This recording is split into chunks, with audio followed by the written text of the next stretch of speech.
Maxine sells coffee at a local coffee shop. In the morning, she stocks the counter with 50 cups. Each of her morning customers order 1 coffee,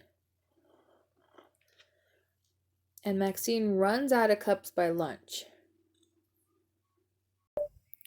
If we go down to the graph, she's starting with 50 coffee cups. So at 0 customers, we're going to go up to 50 cups. So 45 is here, 50 would be about there. And since she's selling 1 coffee to each person, each customer will account for 1 cup.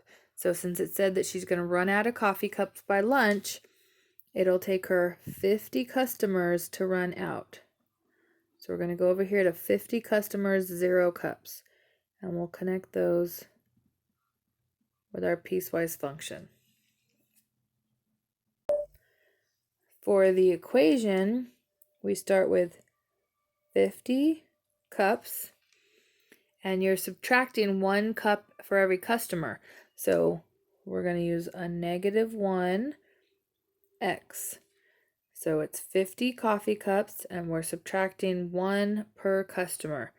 And we're going to do that with x is less than or equal to 50, since we said it took 50 customers for her to run out. If we go back up to the problem, it says that she's going to restock with 70 cups, and in the afternoon there's a buy 1 get 1 free option. So in the afternoon, every customer is going to buy 2 coffees, and when she leaves, there should be 16 cups left on the counter.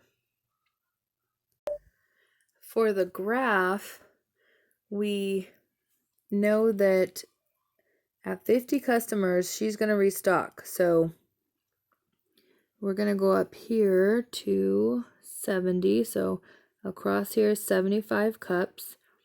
And we're going to go a little bit below that. And I'm going to put an open circle because she's not going to sell it to anyone else. At 50 customers, she runs out and then she restocks. So we're still at 50, but this is not a new customer, so I'm not coloring it in. Let's also put 50, 70. So this is the point 50, 70 for 50 customers and 70 cups. So we're going to write the equation. We're going to use our point slope form to do this. So remember, with point slope, we just need the slope and we need 1 point. Well, we just found a point. We know that it goes 50 and 70, so I'm going to put 50 in for my x. And we'll put in 70 for our y.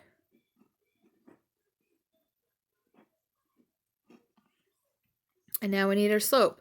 So if you read the problem again, it says that there's an afternoon special. You get buy 1, get 1 free. So she's selling 2 coffee cups per person. So just like before, we're going to use a negative to show that she's getting rid of cups, and it's a 2 this time for 2 cups per person. So because this is not in point slope form, it is in point slope, we need to change it to slope intercept because our piecewise functions need y equals. So we're going to distribute.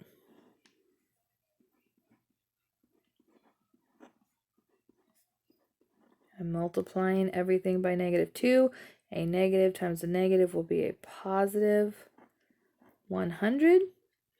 And then I need the 70 to move, so I'm going to add 70 to cancel.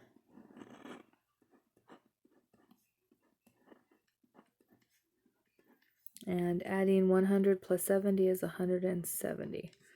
So there's our equation.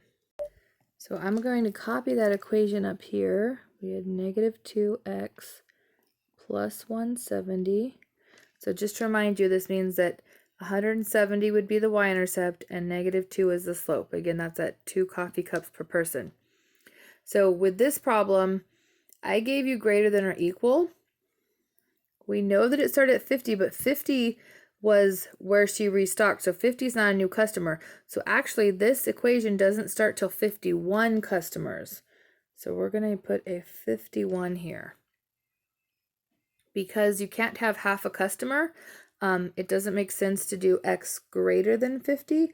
And actually it wouldn't make a difference if you wanted to do that instead. But we have a whole customer each time. So we started at 50 here, and then 51 customers would change to this new expression. So last thing we need is the rest of this graph, because as you can see, we don't know where it ends. So if we go back to the problem, it said that when she left, she noticed there were 16 cups on the counter.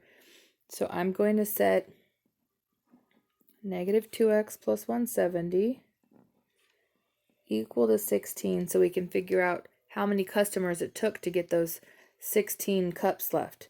So if we solve this, I'm going to cancel addition with subtraction.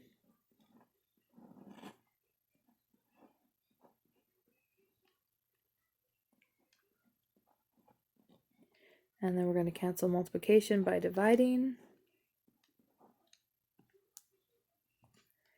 So it looks like we have 77. So that means it took 77 customers to get to that 16 cups that are left.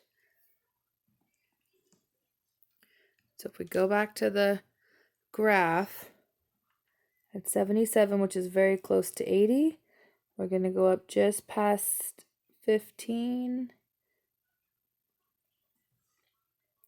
And we'll connect that with a